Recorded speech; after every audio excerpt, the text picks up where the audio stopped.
All right, boys, we're back at you with another one.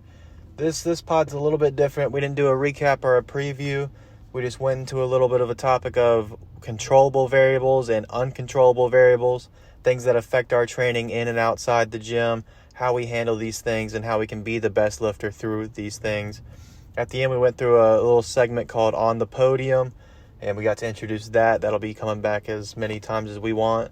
And we intended this to be a short little pod, 20, 30 minutes, and me and Tony ranted. Avery was tired. We kind of went a little bit long, so I hope you got time to listen, but hope you can enjoy it.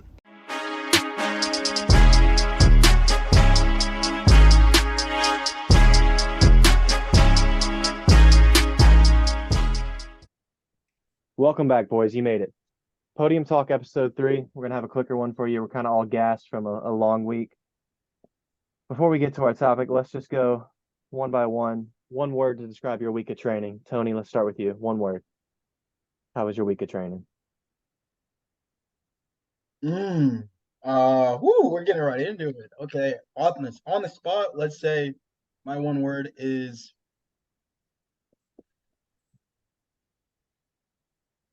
slightly above average. Like That's slight. more than one word, my guy. Oh, okay. Try your best here. Whatever you got. Adequate. Okay. Well, he said better than To- that. Tolerable.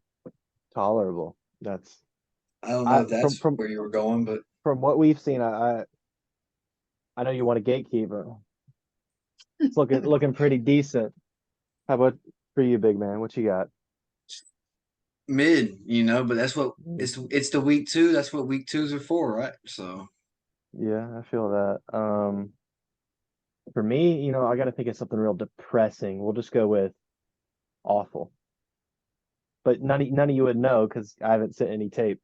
literally. But yeah, we're gonna go with awful. So we got awful, mid, and tolerable. So we're pretty bad at training apparently. But Oh yeah. God, that sucks. Tony, Well, you we're need to sitting represent a little podcast. bit better. So we got some news in the powerlifting world. 20 days from Nats. 21 days for Tony, I believe. How do you feel? I feel great. I feel better than I've ever felt on a prep. Like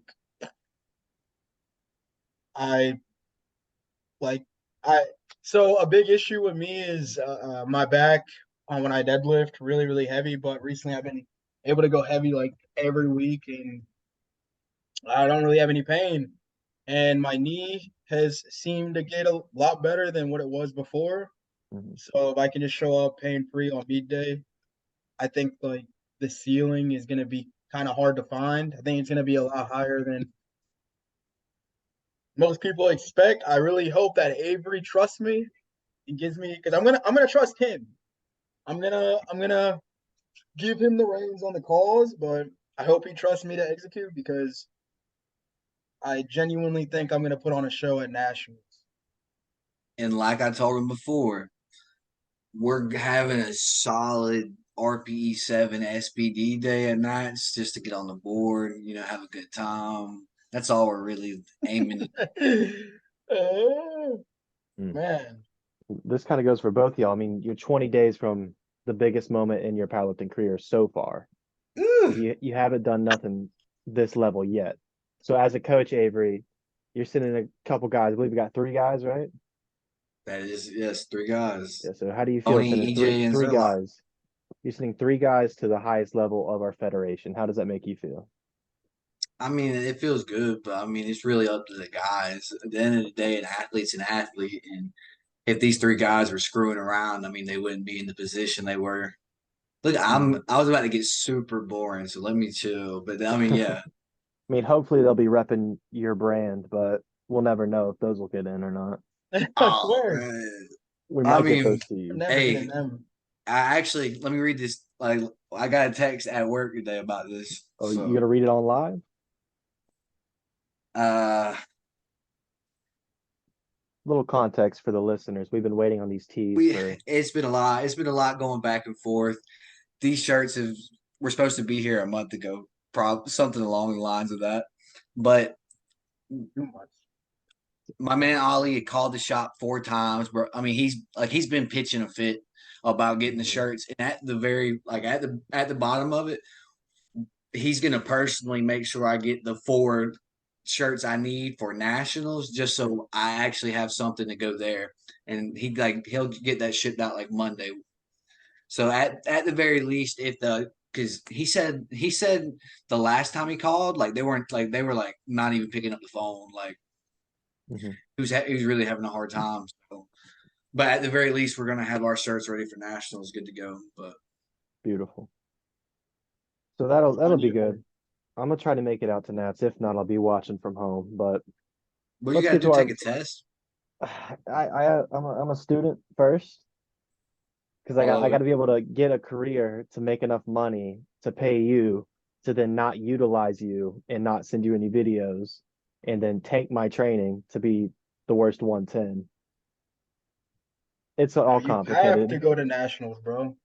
I'm gonna try to because we got to get an in-person pod. So You're a professional podcaster, like Avery said. You need to be there in the flesh so that way you can uh, talk about it. just Venmo me and we can quit our jobs and drop out of school. That's what we'll do. But let's get to some breaking news. We got Trueborn Rookie Rumble announced in Georgia. A little local meet news. Registration opens September 4th. The meet is January 6th. It's only for people first USAPL meet. They don't have a valid total, or it's their first equip meet. So complete rookie, true to the word. Gotta have it. So that's good. And then we got the Apex Pro was announced, which is the final pro meet of the year, December 9th, ran by Brad Couliard, cash prizes in Maryland. We're going to Nah, dive into the pro series later in this pod some point once we start studying a little bit, but that looks sick just from the picture of it. it, That's all the info I yeah, got. no, the graphic got me fired up. To be honest, And Brad Couliard is that guy. So we'll see how he does. But that's all the news in powerlifting this week. So let's get to our topic. Our topic today is uncontrollable variables versus controllable variables. I like to summarize uncontrollable variables as outside variables or outside circumstances, stuff you can't control, stuff that happens that kind of tanks your training. So let's just go around. Tony, what kind of variables do you deal with that kind of affect you in your day-to-day training? Uncontrollable? Uncontrollable. Nothing you can do about it. It happens, but you got to move on. Well, I believe like a lot of things are controllable. I think a lot of people call things that are controllable uncontrollable. The only thing that like comes up to mind in my head for real is probably other people's training Hmm. because I like to look at. I mean, I Comparison. have. Hmm? Comparison. Yeah, so I mean, a big thing I do, I like am victim or guilty of looking at my opposition's training a lot, and honestly, it doesn't like hurt me a lot, but just kind of knowing, and it kind of like sometimes in the back of your head, you're like, man, like I'm gonna have to be on point, like, and then you start thinking ahead a Hmm. little bit, so that does kind of affect me a little bit, but I think I've done really, really good about not beating myself up too much and really like worrying about myself because I know what I'm capable of and my goals. And I know if I came in dead last and I hit my goals, it would still be a really good day. And I do have a lot of opposition. I'm like ranked like 10th out of 16th right now off the QTs. So everybody in front of me is a threat and it's gonna be a battle to like get a halfway decent placing. But Hmm. I mean, if we're I shooting show top three for sure, though. We want to be on the podium because this is podium talk. Yeah, I mean, everybody wants to be on the podium, but I mean, whatever happens, so that's just something that does kind of get in my head a little bit. It's just other Hmm. people's training a little bit, but that's just me being honest. Well, let me throw out some of the uncontrollable variables I have, and you can just tell me what y'all relate to. I got school. You got to like I'm in it. Tony's gone. Avery's gone. But when you had school, you can put work in there for it. You got to work late, takes you out of the gym, pushes your sessions back. I don't know. Stress, that's kind of controllable, but you got deadlines, you got stuff to do. time requirements, just having to fit a session in at 6 a.m., having to slide sessions in wherever you can fit them, having to pick up a shift because people are leaving your job, and then stuff like that. Family issues, enough said. Females, relationships, they want time. You got to deadlift though. That's how it goes. Hard labor, yard work, you gotta go strain your body a little bit and then still go perform. I said work again. Everyday injuries, you rolled your ankle and I just get pissed. You're in the gym, you bite your tongue, I'm pissed, dude. I'm out of it. I'm about to slap somebody, I swear. Sickness, you gotta work through it. The flu, colds, corona, whatever you gotta do. So what do you think? What do y'all deal with?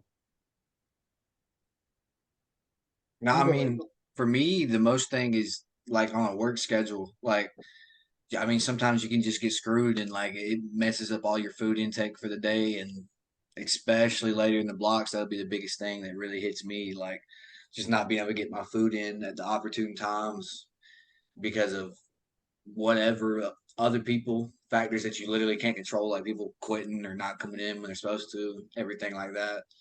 And I mean, other than that, I mean, it's really like you got to find a way to deal with your mental health. I mean, throughout my career, I've really struggled. I could probably like look at if I unarchived everything on my Instagram, I could probably look at my whole career through like the 4+ years and really see what my mental health was at its worst Mhm. directly in training. So And by the sound, the real sounds that you use, what song, what anime song you went with, you could just tell your whole life story I through know. I mean, I'll just tell everybody that for the most part, if I'm in a place where I'm really like intimidated, I'm not sure of my ability to execute, even though like I've been getting better with your self talk and like you just gotta know you're gonna execute because that's what you've worked for. Like, but if I'm really unsure, man, I've just got UC Big Girl. I just messed up the name completely, but I've got my AOT song on there it. Yeah. every week for like the moment I hop on the bike and read my manga, I am listening to that song into like when I walk out of the gym, I'm still listening to that song completely Hmm. on week 4. That's just me. Yeah. I mean, as far as I go with music, I'm podcast. I don't know how.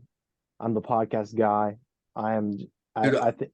that's crazy. I can do that on like week 1, like where I'm really like big chilling, but Hmm. like to have to like actually exert myself listening to another man's voice is crazy, Elon. All right, you got to make it about another man's voice. All No, right. I'm playing. No, I'm playing. I'm constantly consuming content is my thing. I have to be advancing in every way possible at all times.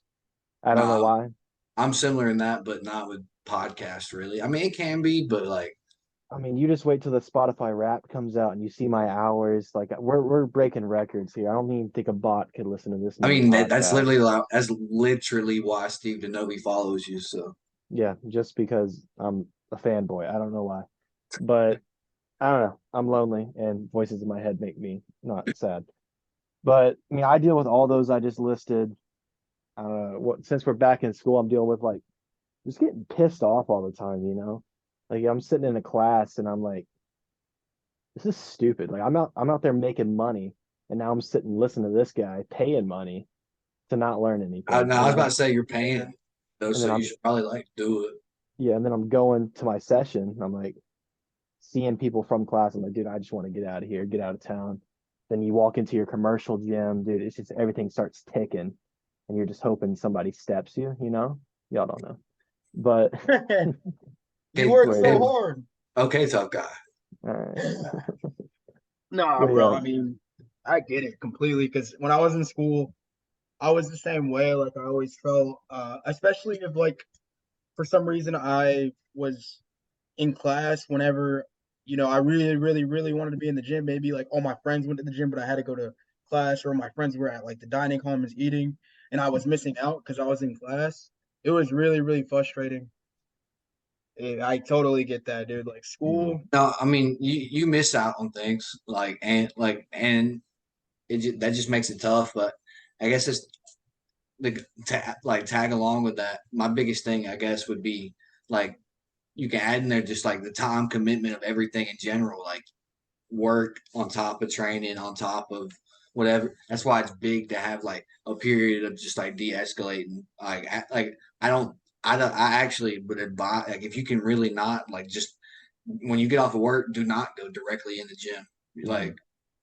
Like go chill. Like me personally, I come home and I'll either watch an episode or something, or like I'll play a game of Madden or 2K or something before I go back in and train. Because I just gotta get my brain off of something, like just roaming freely for a second before I get back on track or something.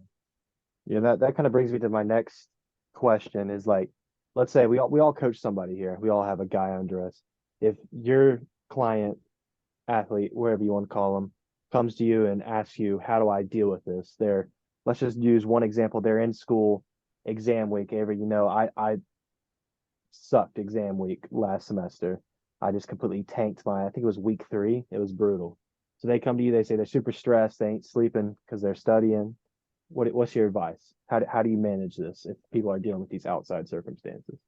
I mean, don't sign up for a meet. Like, no, I mean, like, yeah, I mean, like, I would try to just not, especially as a beginner with nothing really on the line, to like just not sign up for a meet towards the end of a semester, especially. Or I mean, you in college, like, you know your exam dates for the most part, unless something moves Mm-hmm. around. Like, like that's something that's not really like unavoidable. You can kind of plan around that. Mm-hmm. Tony, what would you tell your guys?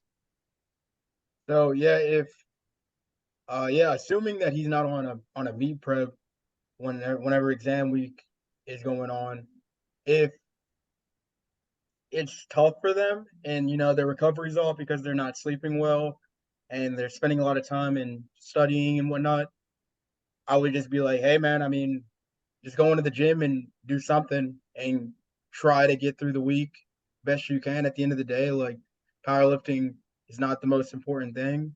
And there are times to step back a little bit and put your attention to something else. And I genuinely feel that way because I mean, we have a whole year, we have a whole career, we have a whole decade plus of training.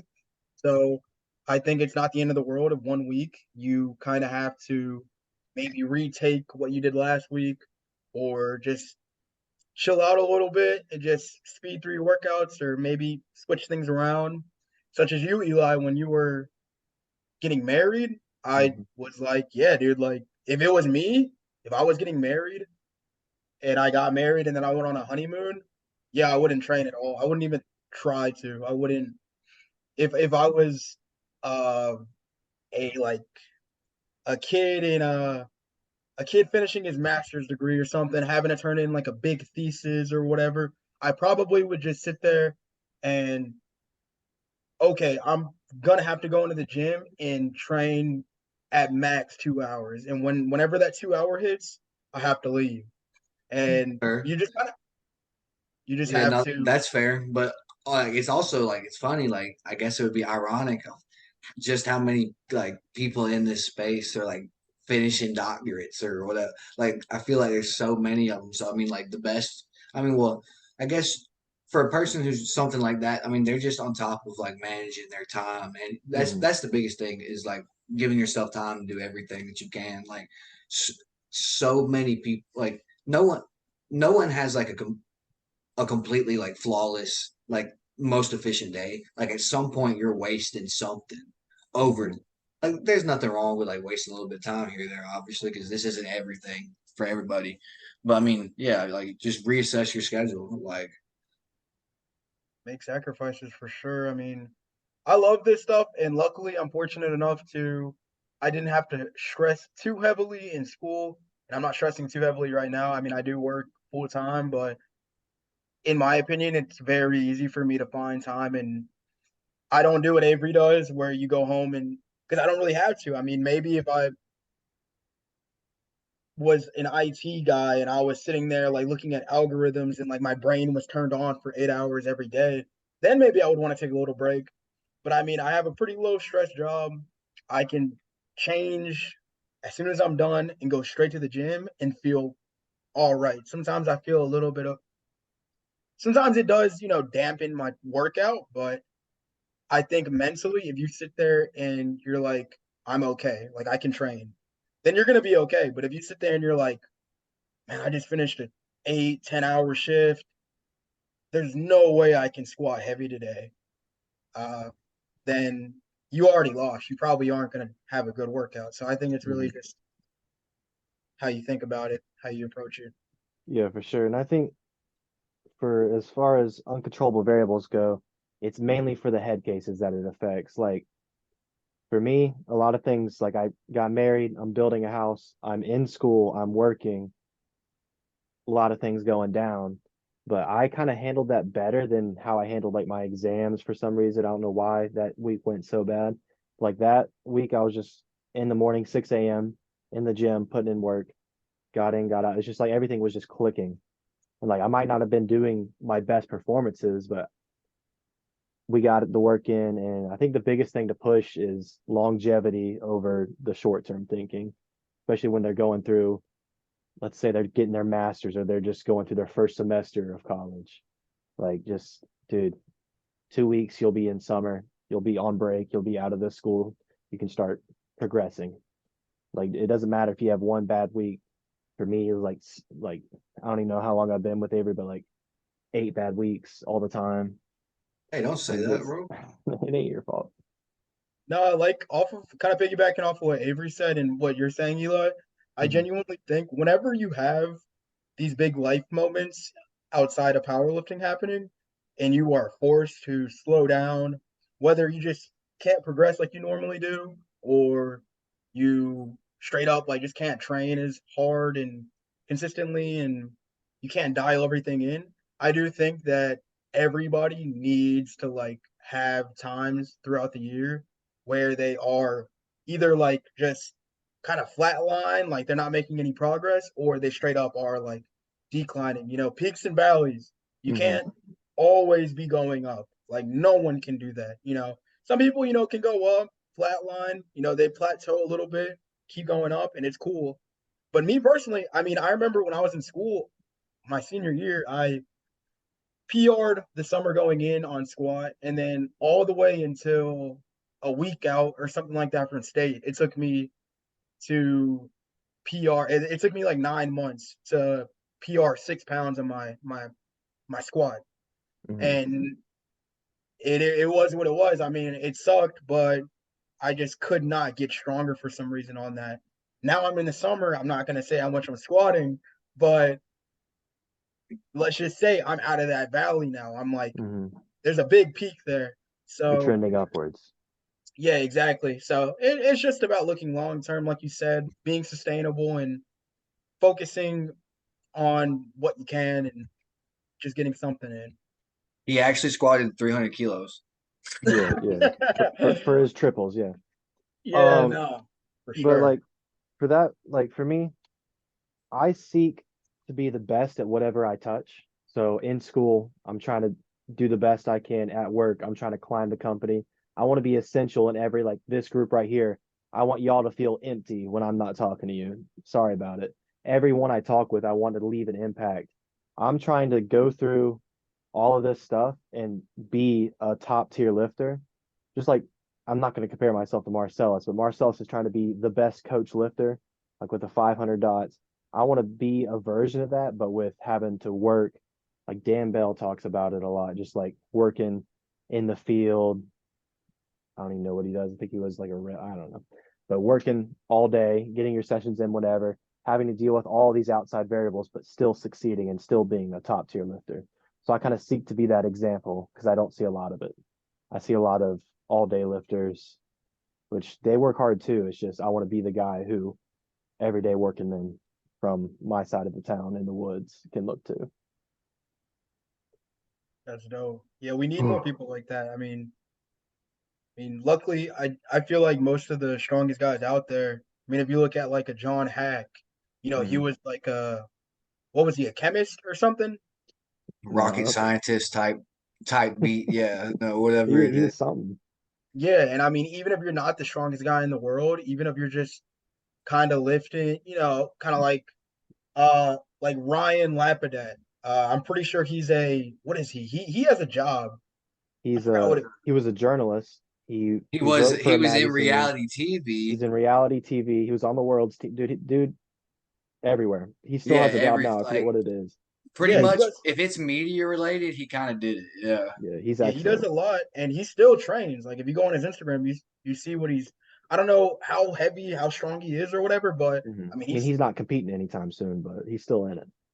yeah, and I mean No, we but need more people like yeah, I that. mean the thing with him is like he fly like I mean he goes places a lot, and I mean the most important. I mean like he's got a career of like kind of like keeping the sport like coming out to everybody, and then Hmm. like going forward like actually on the scenes and like commentating like yeah like the world games and everything. So I mean it's Hmm. just really cool that he still fits the time in and train. Like so many people think you're gonna hit 40 and you're like, yeah, I can't squat.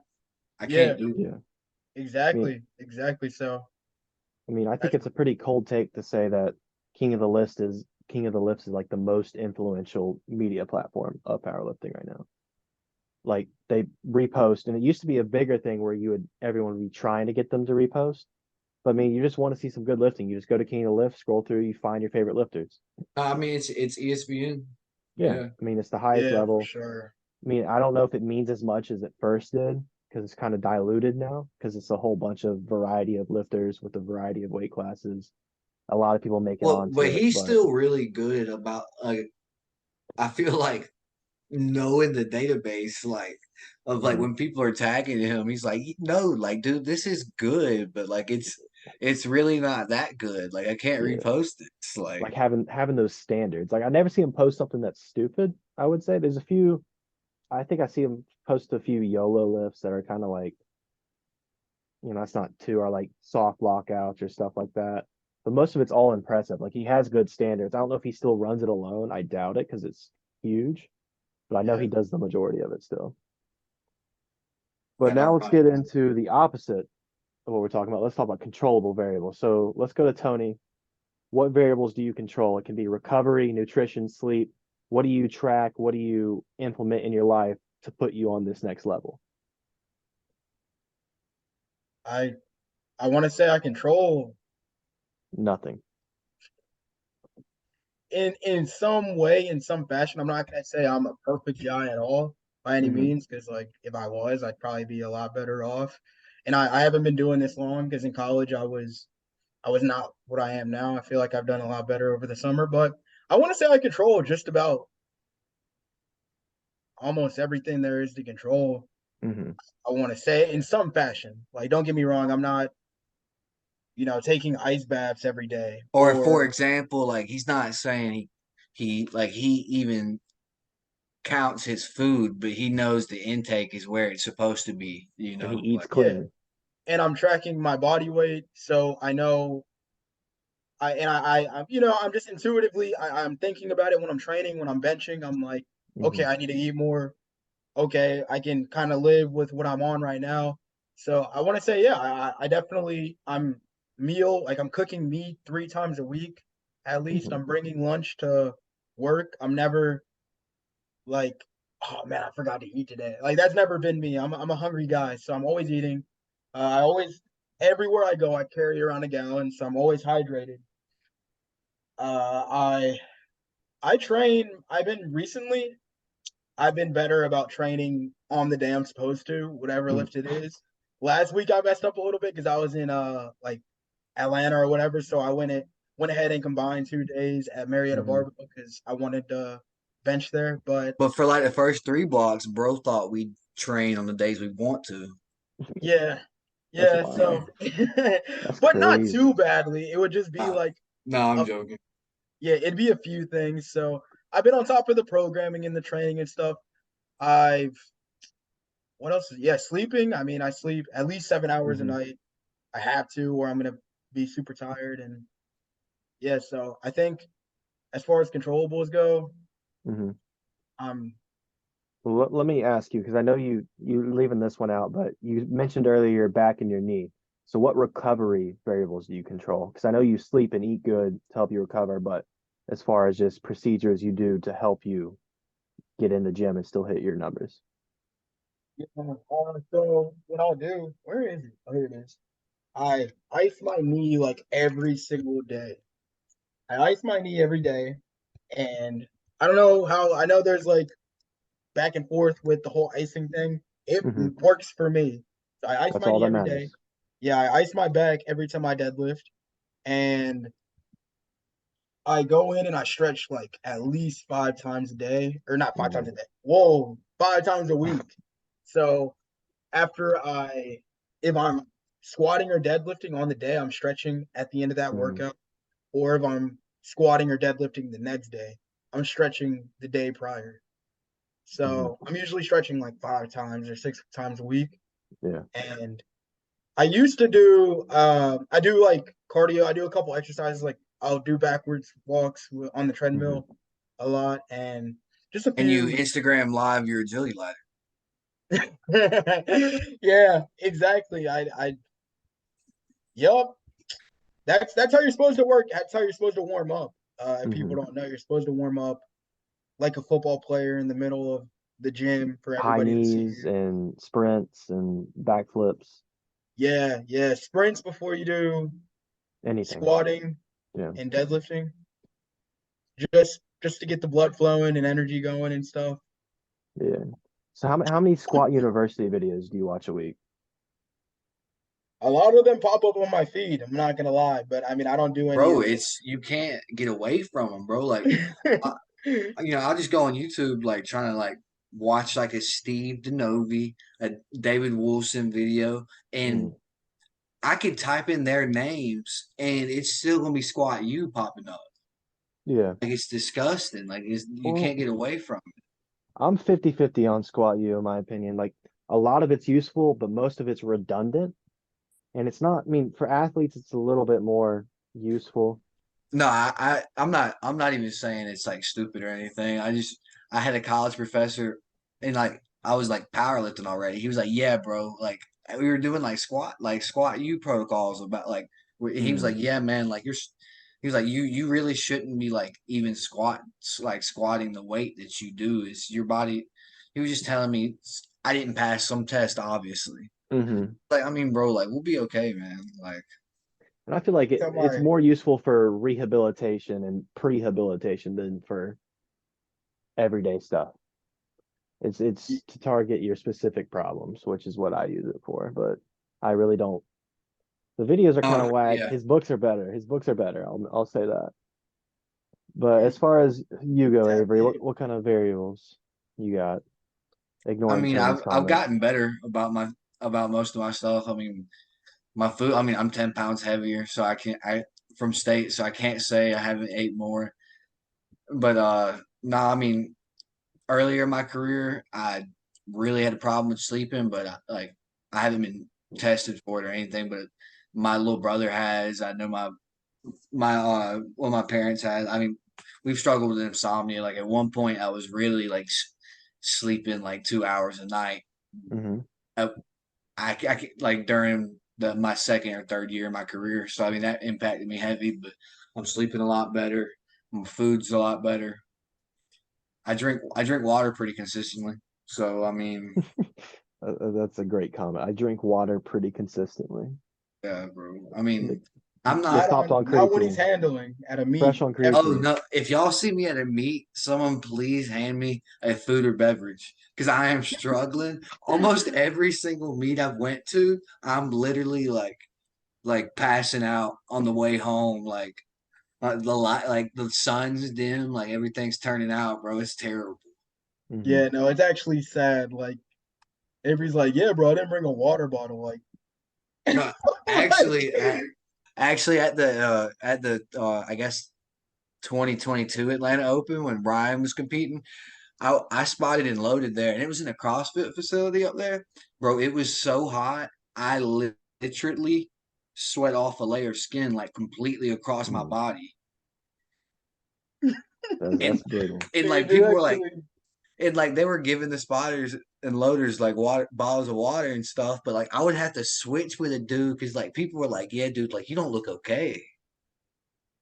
Yeah, bro, you got to do better. Yeah, that's tough And right there. I'm not about for that. sure, As far as I go with controllable variables, I'm a little bit more. not gonna say strict because I suck at most of it, but I don't feel that I'm a gifted person at all in powerlifting. I feel like I'm really gonna have to do everything I can to progress and to get to that level. I feel like both of y'all have some sort of, I mean, I know Avery's been in the sport for 10 years, but y'all have some sort of like talent. Like both of y'all's deadlifts. I Well, know Eli, Tony's actually, I'm all gonna around stop you good. right there because you hit your dots where it's currently at a lot sooner before I hit mine, Well, and you were the youngest person here.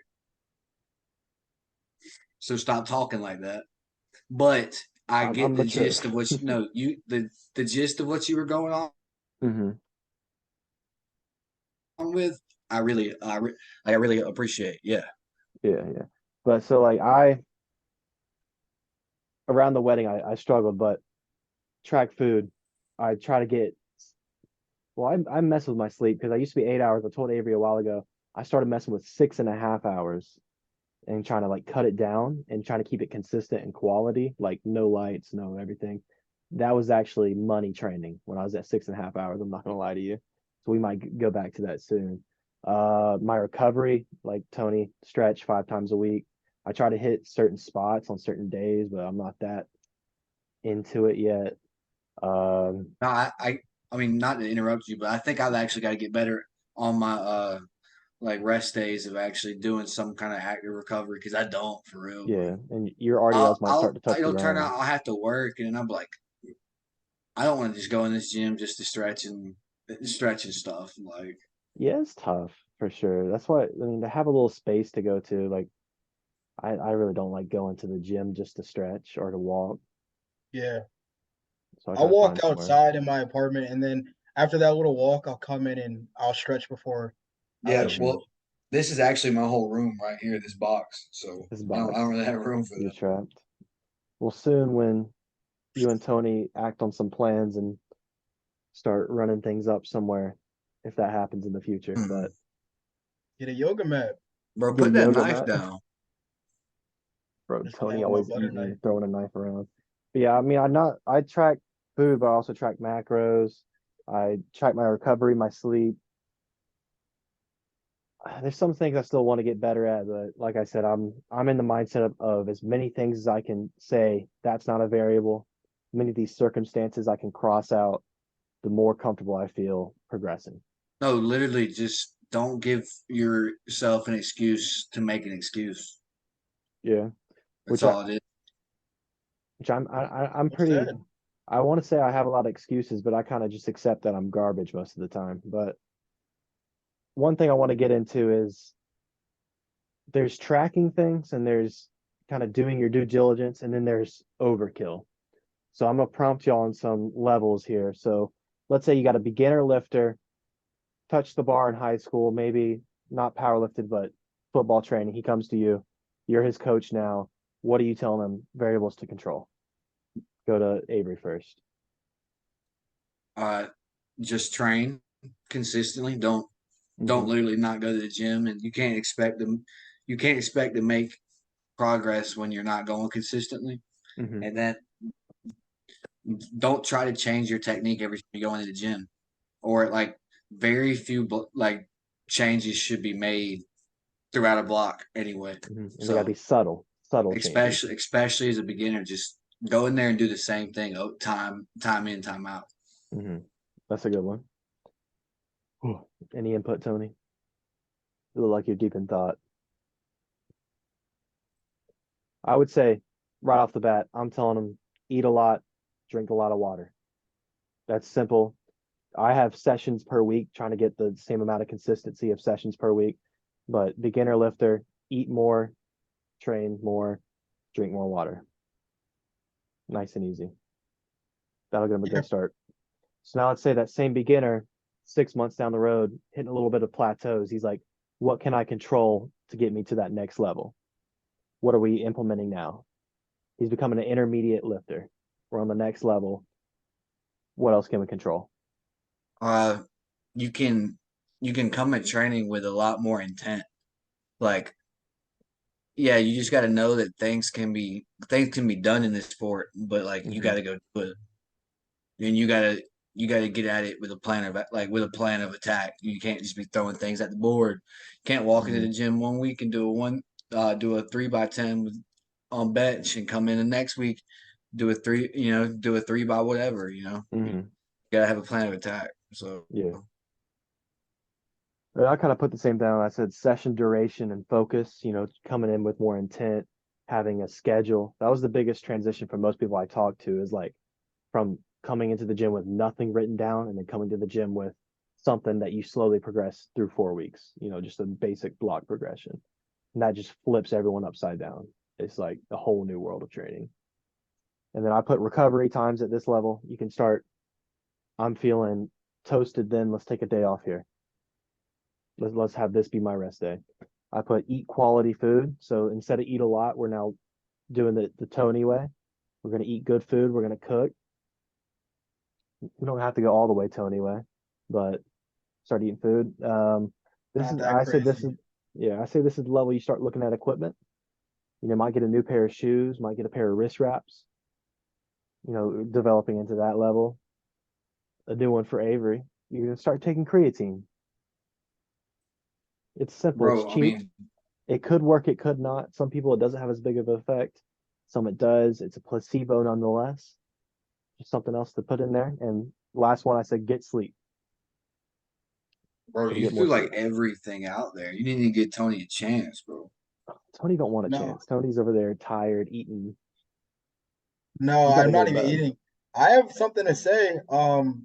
For an intermediate lifter that's coming up, I would say Mhm. that say if they're like working with me, they have a coach or something, and they have the program and the coach is controlling their workouts and like you said, Avery, have the intent, go in and do it right. Go in and do it the way you're supposed to.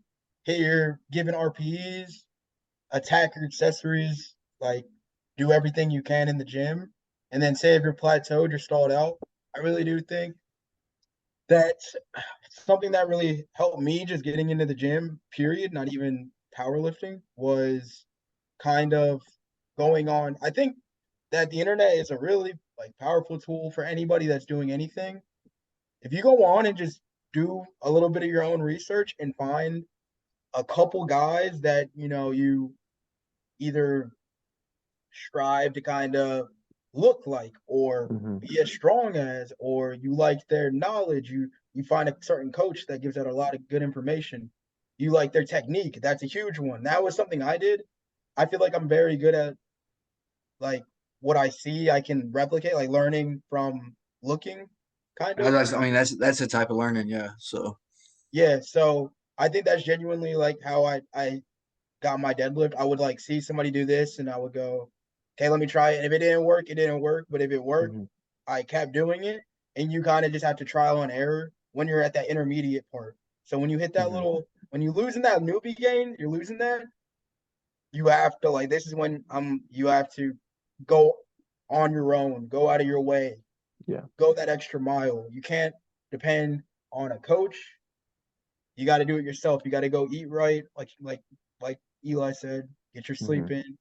Now, if you really want to take it to that next level, if you really want to be an advanced for whatever dots you, everybody has different standards. But if you really want to push it, like you gotta start doing things on your own a little bit. Mhm. Well, I think. Like Tony said, if you want it to be good, you have to experiment with guys. Um, so the next level is zoned in, is what I put. So this is kind of where I'd say all three of us line either an intermediate or zoned in as far as controlling variables, not just the rank of lifter.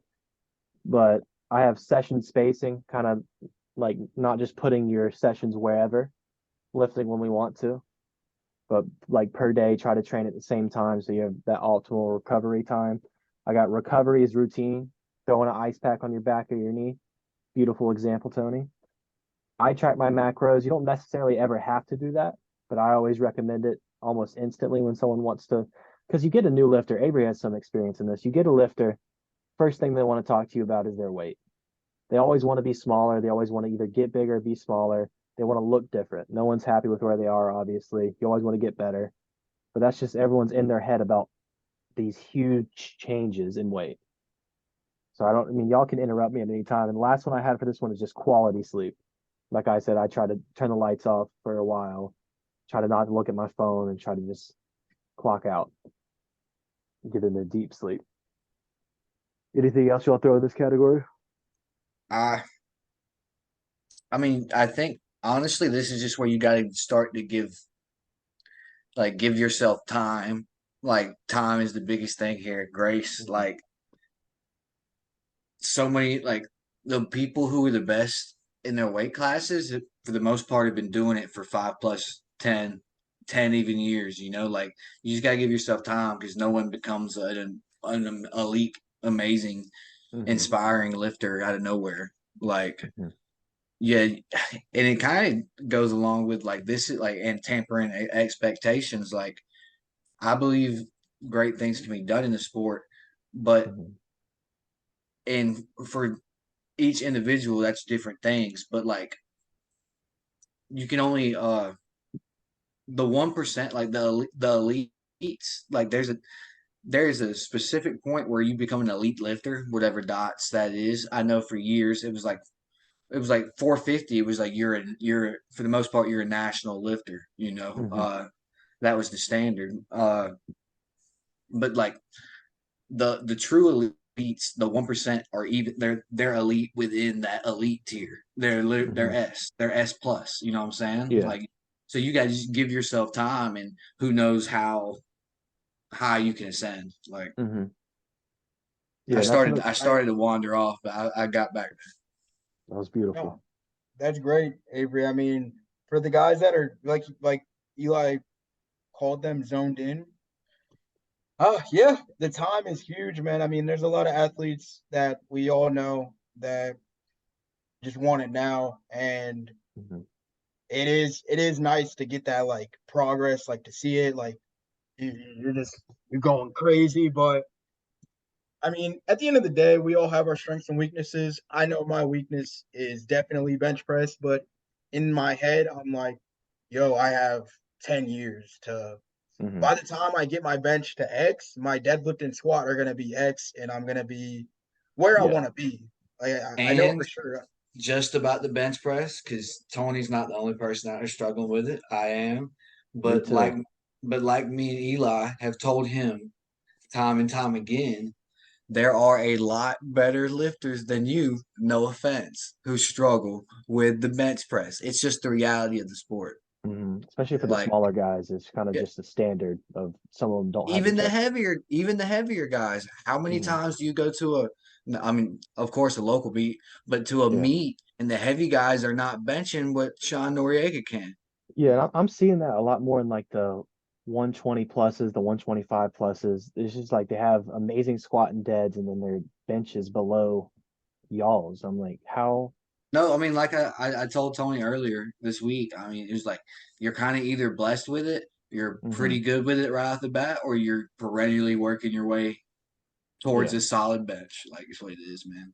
and a lot of it is proportions, and we can get into that and form, and that can be a later podcast. But I Yeah, struggle with the same thing you talked about, Avery, of like wanting it now. The comparison to the freaks. You get into the sport, everyone gets in. Russ, you look at Russ, conventional lifter, not an art, just a good lifter. You want to be there. You see how influential he is. You want to be there. You can't. But not all of us are freaks, so comparison's tough. You really just got to try to, especially if I'm talking to a lifter and they're a head case, they're trying to, they're failing lifts, they're overshooting every week. It's because they're overstepping.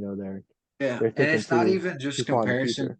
it's not even just comparison to the freaks or the elites either, man. Like, me personally, not. I mean, I never went to nationals. I had a lot of meets get canceled or whatever. Meets that I was supposed to do that I didn't. But like I've been doing it for so long, and for the pretty much along the whole time, I was pretty good. Like most Hmm. people, like I mean, if most people looked at me, they're like, "Yeah, he's a pretty good lifter." So you expect more of yourself. I've always been pretty good, so you want to obviously make that next step. And thinking like that doesn't get you there. It doesn't get you Hmm. anywhere, but it definitely doesn't get you to take the next step. Yeah, Like, for Yeah, I sure. mean, I think I mean, I think also outside of comparing and giving yourself time, I also would say a thing that some zoned in approaching advanced lifter, I would just say advanced lifter, if we're not talking about elite guys. Something else is just thinking about your activity, kind of tracking your activity along the lines of like kind of tracking your food and your sleep and everything like that. Hmm. Track your activity because sometimes people just don't do enough outside of the gym or Hmm. to where you can't really you're like you're just like kind of out of shape. You're not an athlete. You go in and you squat, you bench, and you deadlift. Maybe go out and go on a walk. Hmm. Like go on a walk and keep. Touch grass. Yeah, a lot of people like to go on. They like to track their steps. That's huge, obviously. Some Hmm. people will straight up like. I've seen a lot of people that like play other sports while they're doing this, and I'm not saying that everybody should go out and every day play like basketball or something, but people, Be you active. yeah, you can or go bike, it go could even be things to a lesser degree of that. Like I do my 15 minutes on the bike every Hmm. time before I train, and then past that, I mean, like this the stuff that I do to warm up anytime I have like a squat or a deadlift is pretty intense, man. Like I'm sweating on the floor like before I get the squat a lot of times, and like yeah, I'm doing my warm ups with intent, like yeah, Hmm. that's huge. Yeah, I'm trying to prepare same my here. body to do Yeah, what Yeah.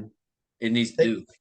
I'm taking 15 minutes to warm up before I squat and deadlift for sure. No, And then literally, that at one point, Zerlot, when his hamstring was bothering him, he started to do his 15 minutes of cardio, whatever, every day. And his hamstring, like just that activity, the blood flow was like he felt so much better going through yeah, deadlift. yeah. Hmm. And the same could be said the opposite real quick. Tracking your activity, maybe you're doing too much. Hmm. Uh, if you like track your if you work at Walmart, right? Track your watch, put your Apple Watch on if you have one, or look at your phone or something, and track yourself through your 9 hour shift or whatever. Because I used to work at Walmart, so I worked a 9 hour shift, and I think I would be at 10,000 steps Hmm. just from that shift alone, from walking around the store a lot. For So sure. yeah, and Yeah, I mean that stuff can add up. I mean, if you do that all the time and then you go and train right after or something, like of course you're not going to feel your best. that's So why I tell every single one of my clients at that point, tell your girl, no, I'm not going on that walk. I won't. yeah, I I can't mean, I can't talk to my girl like that. I'll get in trouble. my girl, uh, she loves it too. Yeah, but luckily Hmm. she keeps me healthy. So Yeah. um, Yeah. No, I will so seriously use the workout. Like, yeah, man, I'd love to go on a walk, but Yeah. it's not really the best for me right now. I swear I'll do that. Yeah, that's tough. I mean, like I know for me, now that I'm back in school, walking to class, like if I don't get on the bus, which I like to do sometimes depending if it's not 90 degrees, I walk a mile to class and a mile back. And I notice later in that day when I hit my sessions, I feel looser, I feel better. yeah, I mean, even right now, I mean, get to I'm on day 4 and I'm hitting shoulders and arms. I'm a little leaner, I'm feeling pretty solid. I'm getting a little full of myself, but I think some of that, like we talked about, warming up before your lift.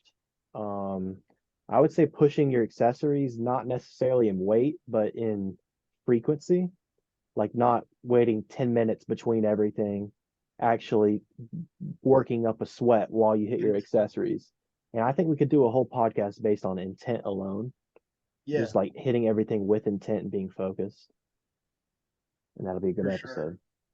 I totally agree with you, Eli. Like I think the small things are huge when it comes, and I think Hmm. a lot of people and everybody says, "Oh, I can do both." Like I can go and party and hit my goals or whatever, or I can eat like trash Yeah. and I can still look good. You can have Hmm. a cheat meal every day and still look good as long as you're doing. But I mean, you got to think like if you want to be really great at something, you have to sacrifice. And look at the people at the top. Like Avery said, those like S tier lifters, if you really do look at them and you like actually kind of pay attention to what they do, if, Hmm. say they post their full day eating or they day in the life or whatever, they really do a lot to make sure that they're good to go. It may seem like kind of nonchalant, like, and you wouldn't maybe expect it, but it's just their habit at that point because they've been doing it for years. Hmm. Like Yeah, it is habit, but there's also I think there's also a factor of like those people have they have all this money coming in that makes it a lot easier Hmm. to live by the code of a powerlifter, like I mean that's Yeah. a factor with anything though, like I mean with bodybuilding or anything, like Hmm. No, I think to that point, there's just levels to it. Like when we're saying this stuff about being, that's why I put it in levels. Like a beginner, don't stress it. Don't worry about yeah, that. Just drink water, get to the gym. But we're at a point in our powerlifting career where we kind of have to start picking and choosing what we want to control and what we can let loose. Like definitely don't live a boring life because you want to be the best. I mean, if you have aspirations to be Bob Matthews, you're going to have to put in a lot more time. You're going to have to be dialed in every aspect of your training because because that's ain't what he does. nobody here gifted like Bob Matthews is gifted. Like, bro Yeah, is what we call a freak. He is built for it and he but he is still performing. is like across well the board dialed in. you say that, but I mean Bob, but people weren't saying that about Bob 4 years ago. I That's was true. That's around for true. it. They weren't. Yeah, but I mean, that's what happens whenever you lock everything in. And I remember I have like a little bodybuilding background, a little bit. I used to listen to I used to be really into bodybuilding. I used to watch a lot of videos and stuff. But Hmm. the like dudes would talk about when they were younger and they were just getting into bodybuilding, they would talk about how everything costs so much because bodybuilding is expensive. Like if Hmm. the shows, they're expensive. The gear, if you're actually doing that, it's expensive. The food, it's crazy expensive. And they would talk about how, oh, a lot of them like they would talk about they worked as a bouncer. Oh, I had to work my bouncer shift at night, and I didn't have much money, so I would have to go to the store and you know just take advantage of deals, or I would have to stack up on canned tuna because it's super cheap, No, and it's like I've heard that like my friend Lee said that a lot of bodybuilders like take out a loan for a prep because we need the money for like food Hmm. and the gear and all that, the supplements, everything, bro. Like Hmm. yeah, and yeah, the supplements, yeah. So all that, you look at the best guys, you look at them, and you're like, oh, well, of course they're gonna be good because they have all these sponsors and they're getting free supplements and they're getting free clothes and free protein and pre workout. I don't get that. Like, of course, I'm not gonna be at their level, but I promise, like, not everybody started that way. And some people did have it oh no, easy. oh no, Some people absolutely did. no. You don't start like that, but a big thing I guess you could tie it into bodybuilding and Bob is the biggest thing that like people want to quit on powerlifting or quit on bodybuilding for is like I don't have the genetics for it, and it's frankly you don't know that you don't or that you do until you've already been doing, you've been sleeping, eating, living stress free for as much as you can be, and training consistently hard for at least 5 years to know what your genetics even somewhat look like. Like you don't Hmm. know that. Yeah, That's especially just, yeah. well, I that's the mean, same thing and we I think talked that about ties of really just good with giving it Bob because time. people didn't say that about him, but yeah. Yeah, I mean that kind of just ties in with the giving it time thing you brought up in the beginning, Avery, of just like you don't know, like you don't know you're gifted yet. You don't know where you're gonna go. You gotta just come in here, be consistent, see where it takes. But once you try to find those little things, the more gifted, the less variables you really have to control. Because you look at Russ, he still will go on these month-long things of like not, I'm not gonna say he's not training hard, but like leaning off the training, hanging out, celebrating his brand and celebrating with his people, enjoying life. And I don't think Well, most people can do that most and be people on don't his compete one level. time a year.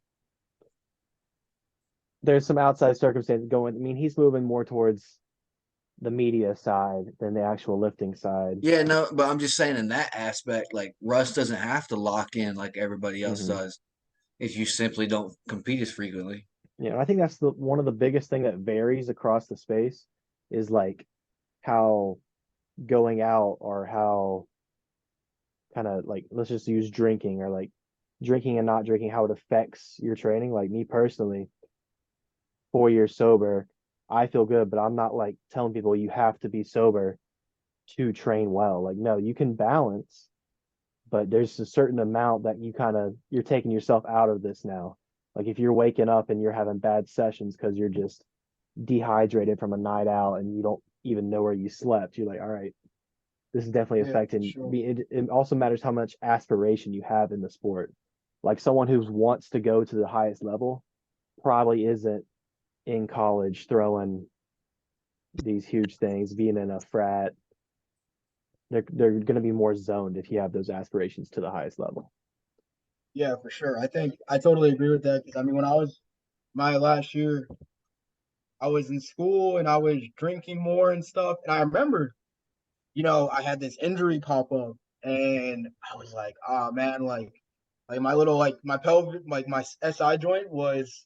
I had to go to the chiropractor all the time, and they X-rayed it, and it was like my hips were super uneven. Everything was messed up down there, and I'm sure it's not the best anymore, or Hmm. still, but I remember back then, I mean, I wasn't doing any like other stuff I'm doing for real. I mean, I would eat still and I would drink water, but I wasn't like really stretching. I'd never stretched ever. Like I was a super duper tight person. Like I didn't do anything like that. I didn't do a lot of things. I would go out probably like once every 2 weeks. And when I went out, I like drank a lot. I didn't just drink 2 beers. I drank a lot. So I would go out, mess up my deadlift day or whatever the next day, and it kind of all it adds up week after week and stuff, and then it led all the way to state, and then state I had a pretty good day, but me personally I feel like I still left a lot in the tank there, Hmm. and now going into this summer after college, um I haven't drank anything since probably the start of June, and it's now the end of August, so it's been about 3 months. Hmm. And I stretch. I've been doing everything I'm saying here. I've been doing this for since then. I've been doing all this stuff. I've been icing, I've been stretching, I've been walking. Hmm. And now like I can I can clearly see a distinction. Like if I go back to state, my prep in state, I am easily like I mean I'm pretty sure I'm totaling like 100 pounds more in the gym. Not pretty sure I am. So obviously thanks to Avery, great programming, shout out him. But there's just a lot of these things are actually kind of controllable. I mean, I was hurt, and you could say that was uncontrollable, but if I went back in time and did the stuff I was doing now, I'm pretty sure I wouldn't have gotten hurt. Hmm. So I don't know. I mean, I feel like we just kind of forget how much we really could do, and kind of just like I have long femurs, so of course I'm gonna get hurt when I squat. That's what I was thinking. Yeah, you kind of just giving yourself an excuse. Yeah, I feel like I do that in everything. I like I said earlier, I'm just not special in any way. I'm not gifted. I'm gonna suck. stay saying that, bro. But if we kind of got on a big tangent on that one, let's finish this one out. This is our last category. I called this one advanced, but I also put slash overkill. So I want y'all to chime in with like you see people do this and you're like, come on, that's not necessary. We can add in seed oils here, just tweaking about the little things too much. Yeah, I'd say I kind of just this whole category as something as like just going deeper into tracking, like tracking. I've seen people track their heart rate during their training. I personally think tracking bar speed is a little overkill. I think with consistency, you can kind of judge your RPEs on that, but I just don't think it's very reliable in how you train it. Tracking every little micronutrient past the macros, I think that's overkill in my opinion. And then there's some sleep things that are really overkill. Like if you don't need a sleep mask and you're wearing like those big masks, mouth taping or whatever that one is. I've heard that one. That one's a bit much, and just small things like that. So, do y'all see anything in training around you or in the space that you think's overkill? Tony's raising his hand. I think some people definitely, I mean, this is like everybody knows this stuff, especially in the powerlifting world. I think we put a lot of effort into our technique and everything like that with our compound movements and stuff, which is valid to me. It makes sense. But I think with our accessories, I think we don't need to be so neurotical on what we're doing or our form or whatever like that. Like obviously there is a base level of you shouldn't be, like ego lifting, like, doing some crazy stuff in there, but you don't have to do the perfect, you know, the whole JPG thing. You don't have to do the perfect lat fiber lining up thing. Mm-hmm. You don't have to do there's no magic accessory like you don't have to do belt squat year round or the 45-degree hyperextension there. There's just do what you enjoy doing and you genuinely feel like you're strong at and you see yourself progressing in and you think will work for you, Mm-hmm. and just continue to kind of hammer that exercise for weeks at a time, and yeah, you'll get better at it. I think people kind of hyper look into training to the point where they're not getting really stronger at it. They're kind of just getting Mm-hmm. more, I guess, efficient. It's Yeah. like, nah, dog. Like lift the weight, get big, get strong. Yeah. And I think there's two sides of that. Like there's the one side, more of the bodybuilding side that's like, we got to be so specific. And then there's the side of like, well, actually training in the worst position is better for you in terms of lifting. You'll get less injured if you see these positions more. Like it's the whole ideal of the Jefferson deadlift. Putting your body in worse positions will make Yeah, it better for your health and prehab slash injury prevention. I mean, hey, like Joel Seaman's big on that too, as well, right? Like doing all kind of weird stuff. Yeah. yeah, I mean, there's just a lot of, we might bring it up in another pod, but there's just a lot of influences speaking different in every, not even just in powerlifting, every part of life. There's too many influences speaking different things and they're all contradicting. You kind of just got to sit in what's best for you, experiment, trial and error. You might waste a little time, but you'll find what's right for you and you can kind of succeed in that. for sure.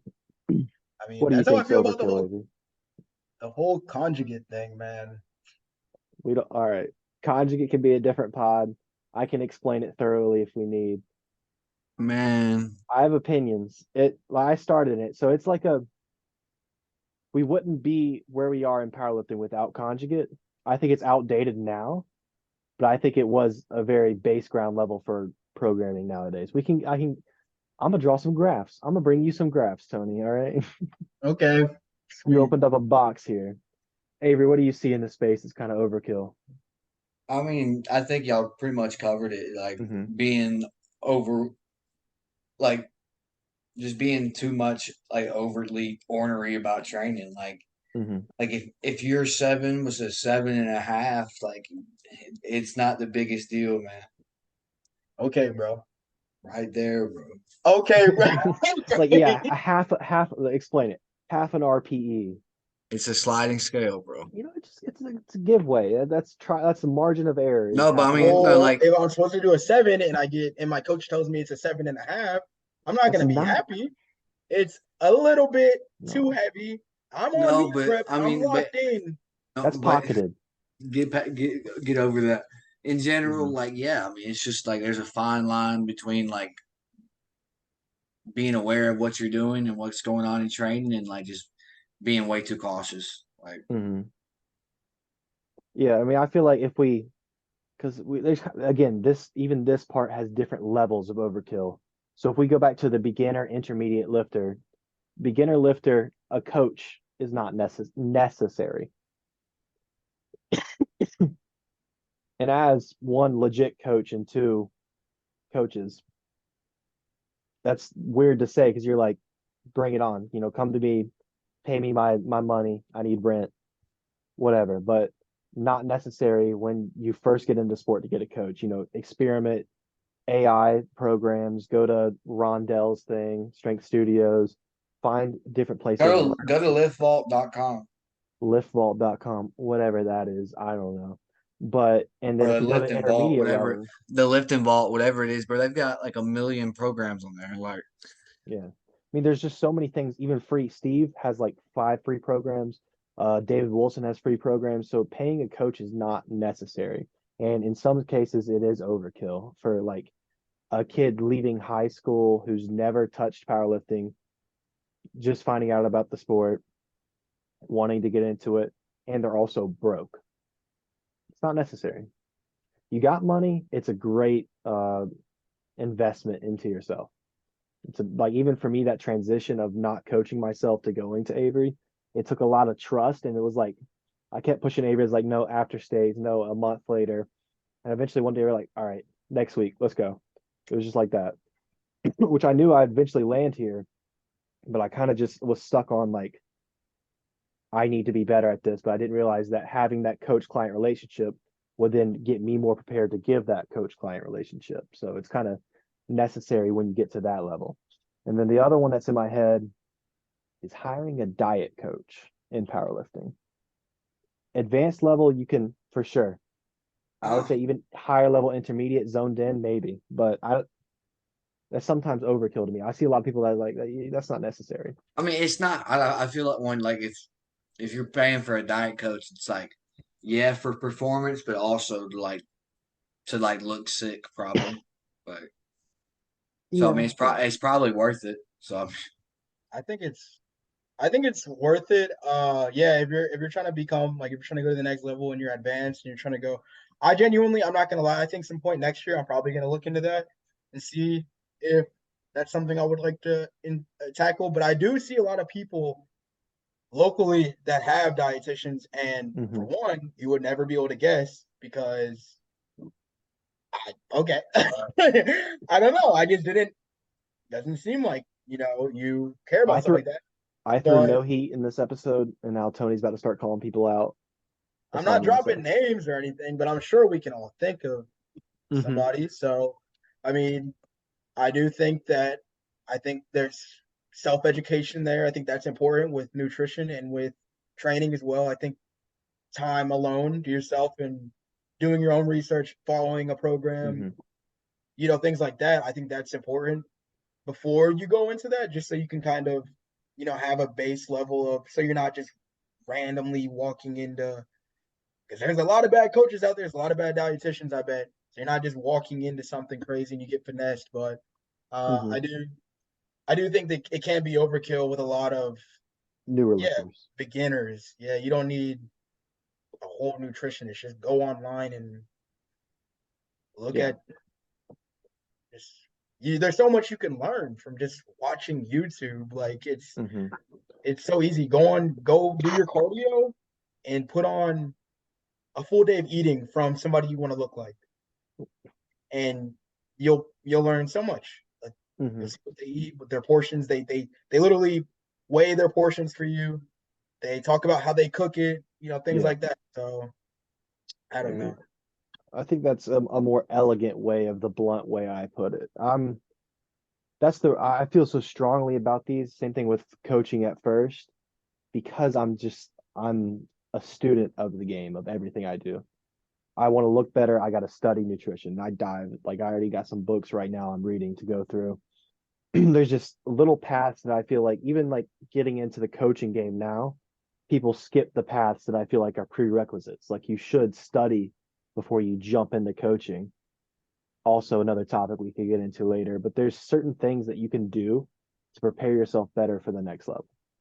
And that's where it switches from overkill to advanced. Like once you've done those, it's not really overkill to do that because you know a little bit and you can kind of, especially for coaching, like a lot of people don't know what coaching's worth. Yeah, So like either they underpay or even overpay when they're newer in the sport. because they don't understand what the market really is. So that's They a big thing. definitely yeah, that's a huge one. I remember this one girl I knew in Eagle Power. She was pretty strong, like, she had really good potential and stuff. And I remember she was like paying for this guy, and he did apparently both. And he was big on, like, with women, he would coach them for strength while also, because that's a huge thing with girls, is they don't want to do powerlifting because they're scared they're not going to look the way they want to look. So this Hmm. guy was profiting off of that, and it was clear to me. I saw it as, hey, like, he doesn't really understand like He's the taking sport at advantage. all. Because I mean, yeah, no, I mean, in order to be as strong as you want to possibly be, like, you're not gonna be for as a female, what, like, you're not gonna be 12% body fat, which is like not, that's like bodybuilding, right? Like 12% for a female. But yeah, you're not gonna have a six pack. You're gonna, Hmm. you're gonna have like a little bit of, but you could still have a good shape. You just Yeah. you have to kind of give yourself time to get there and be realistic and not give all your money to this guy because he says he can do, there's a lot of false advertising out there. Hmm. And I feel like we came into this thinking this would be a really easy pod, small pod, quick pod. We kind of just expanded a lot. So let's just move on and let's finish this out. Good grief. So now let's go into the first segment we've ever done. First introduction of segments. So this segment we're going to call On the Podium. Podium talk, first segment on the podium. That's nice and easy. So what we're going to do here is I'm going to give you some sort of topic whenever we do this. Y'all are going to give me your first, second, third, and then we're going to do what I've heard called DFL, or the last option. Like, this would never be there. It's the opposite of first, you know. So if I were to say like what's the best something, you would, the DFL is like what's the worst. So today we're gonna keep it easy, keep it in powerlifting.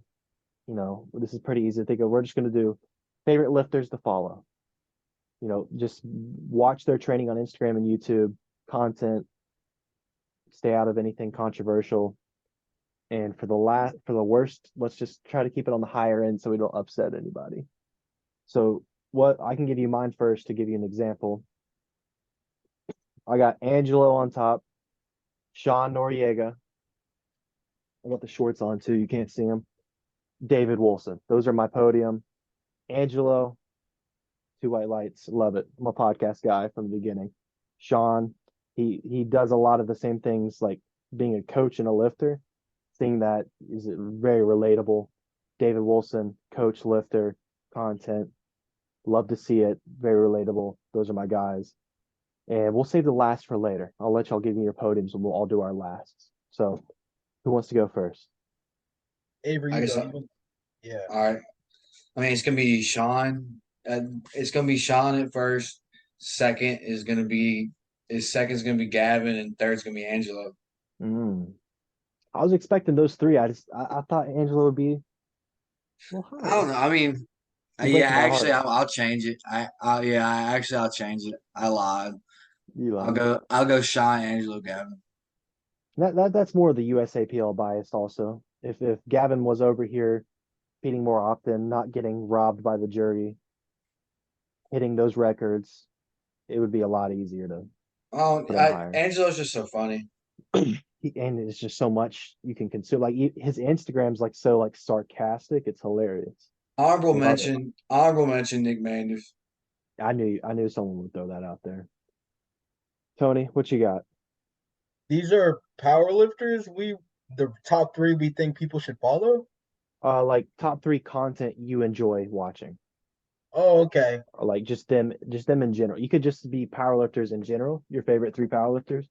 But I would say content, like on Instagram, you swipe by their post, you're like, awesome. It could Hmm. be local. It doesn't have to be like, you know, you could throw your boy EJ in there. You know, seeing EJ, it hypes me up. You He know, don't tweet. I mean, he don't post. So yeah, I see it. I swipe I up don't every know. time and tell him he's undershooting. Okay. I mean, I do love watching our local guys, but I'm not gonna. I'll just stick to national like you guys are doing. Mm, I suppose I would say if there's somebody that I like really kept up with, and I, for the sake of being different from you guys. Uh, I think I would. I mean, honestly, like, no, y'all are gonna clown me. Everybody's gonna clown me, but straight up, like, I'm not gonna lie, Russell Orhe, I watch a lot of his content. I mean, Yeah, he's just actually, I'm clowning you so hard, I'm gonna go to the bathroom. Go hit that. okay. Well, I'm saying Russell Orhe. I mean, it's like, dude, his lifts are so entertaining to watch. I mean, he keeps getting Hmm. stronger, and he does post a lot of stuff outside of powerlifting too. So it's kind of refreshing to see stuff like that. Yeah. Um, I mean, and for sure, like 6 months ago, Russ is on my list for sure. But I mean, the reason I have Sean there instead of Russ is because of the whole coaching side. That kind of just clicks with me a little bit better. And Sean's a mechanical engineer. He has a mechanical engineer's mind. He's very technical in everything he does. He's very educated, and that kind of clicks with me too. oh yeah, yeah. Well, I'm trying to think who I learned the most from. I do like Sean too. Like I really like Sean's YouTube videos a lot. Hmm. Um, And I Sean think on does some Instagram, things. Yeah, he does some things that are kind of like, I wish you wouldn't post that, Sean. I wish yeah, like some of this or like just link these stories. That makes it a little bit tougher to run. yeah. But No, I definitely. And I haven't given my second yet. I think my second, obviously, it's gonna be Nick Manders. I love Nick Manders. I'm gonna listen to any podcast he's on, yeah, and I love keeping up with his deadlift, and it's just inspiring to see like, because he's my weight class. He has an 800-pound deadlift. It's inspiring to see that, and he's entertaining. Yeah, like he's funny. hmm, So I like him. And then another one, I guess I would say Sean. It's just his Instagram. It's kind of like his Q&As and stuff. For they kind of throw you off a little bit. yeah, I'm not super entertained with what he posts on his story a lot. It just seems kind Hmm. of like a lot of Yeah, yeah, a lot of stuff there. But an honorable mention for sure would be Matt Vena or whatever however you say his yeah, name. the Canadian. He's he's really funny. I think He drops he's a lot of hilarious. YouTube content too. He'll post a lot of shorts. Every time I'm on YouTube Shorts, I just scroll through it. I just So, remember this is well, okay. This is number one. I'm sorry. This is Back number to one. number one. How did I forget? SSJ Bob. That's who Yeah, I'm yeah. watching. Every time he posts on YouTube, every time he posts on Instagram, I'm watching. It's He's very my entertaining. honorable mention for sure. so what was this other thing, Eli? So this one is so whenever we do this, it's going to be our last option for the podium. Like we would never put this guy. We're going to keep it national level so we don't offend anybody. So you could take this two ways. You could take it as this person just doesn't really click with me at all, or if you swipe by this guy's content and it kind of just pisses you off or aggravates you or annoys you. So I'm gonna lay out two options for me. The doesn't click with me option, like Delaney Wallace, just doesn't do it for me. Like he's just not my type of guy. Like he has a lot of things that I agree with. Like he doesn't do anything bad. I'm just not a flashy person, and Delaney's a very flashy kind of, don't want to say flamboyant, but I mean my guy dances, shiny shoes. He wants like attention seeking. I'm like it just doesn't click with me. But the kind of person I see that annoys me sometimes is Sean Jin. All right. Bro's just seeking conflict constantly and just wants to be in an argument. And that kind of just doesn't sit with me. So I'm out with him.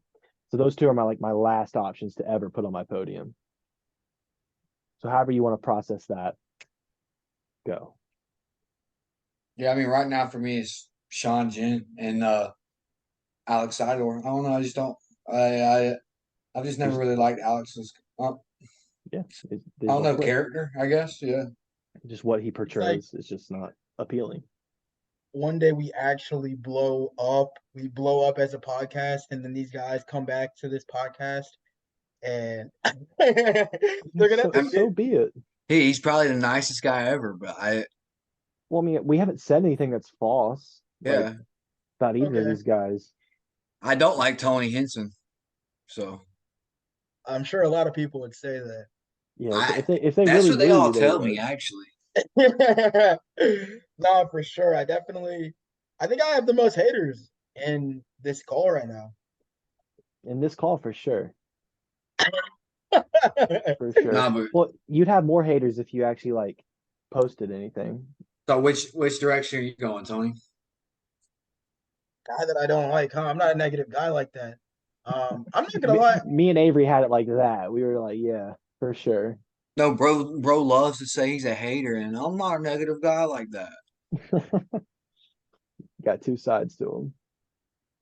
I guess I mean, it could be like someone random, like just doesn't speak English, just someone like soft lockouts. You have a big problem with soft lockouts. Why? If No, you why'd you say doesn't speak English? that's what I'm saying. because they won't have a problem. Oh, trying to think. I think Tony somebody hates that foreigners, is what I'm getting at. those guys. There's a few guys that yeah, this is mine. I guess those kids that train at Corrupted Strength. Yeah, That yeah. Call them yeah, out by their name, Tony. I No, want I don't names. know him. I think it's like Jaren. I think like Yeah, JE, it, it's the yeah, it's the black dude in like the the light skinned dude. I guess. I guess he's light skin. Yeah. Yeah, I don't really like those guys because they. I don't like them because they're all mic'd up all the time and they like claim they're working the hardest and like No, I saw a they're going TikTok. I crazy. saw a TikTok from the light skin dude. He could very well like just be like Latino or something, right? Yeah, Maybe. yeah. But Describe this man for me, and I'll find him. What's he look I just like? don't. I really, but I saw a TikTok from him like because he had stitched where like on Nico and Tim's pod where Nico was like, "There's this thing where lifters just like yelling to the camera," and basically it was him defending himself, and he was like, "Yeah, I don't like do this. I don't do this on purpose. Like it's just out of passion. Like I don't come in here and like, yeah, I'm gonna do this and then yell to get views." And man, like Mhm. oh, You just gave but me a new. You gave me another option for my last. Tyler Petrov, whatever his name is. That Yeah, kid that kid. his nose bleeds at like a sub 400 squat, and then he screams into the camera. He throws everything everywhere. I'm out, dude. I'm out. He got plenty of hate. Yeah. Yeah, I would say those kids. I just really have a thing against those people at Corrupted Strength. Well, I Um, what you're getting at, I think, is like they're not Russ level, but they're acting like they're Russ level, and that's kind of no, you know. yeah, it's really just a social media age. Like people like doing stuff on social media, man. That's all it is. Like. yeah. I don't like it, man. I think it's clearly, yeah, like you said, they're attention seeking. I think they're trying to get something out of powerlifting that I don't know. I can clearly see that when somebody's doing this like a something for the wrong reason. You know, they're trying to get attention, trying to get clout. Mhm. Uh, so I definitely think those guys kind of come in and then they do all the celebrating and stuff. I mean, like I'm not talking about like Sergio, like or Weeze or any of those guys because they're really strong and Mhm. They deserve it. I like Sergio personally. I think like his whenever he gets hyped and stuff, it's sick. Well, actually, I mean that's part of the dude's argument too. That was like if he was really strong, y'all wouldn't be mad. But it really I'd be fucking furious if Russell or he was celebrating after like a 625 pound deadlift on Mhm. week one. I'd be fucking furious. Mhm. But that's besides the point. I don't know. Let's move on. I think Yeah. we went on super long here. Yeah, we're a bit longer than we expected. We wanted this to be a short pod, but that was a segment called On the Podium. We hopefully will bring it back and be more interesting and get the hang of it a little bit. My beautiful wife will walk through the door at any minute now. It is midnight. This is going Almost. to be the end of the pod. This was way too long. We'll have to see it. We just enjoy it too much, but I thanks for love it, man. listening. Word.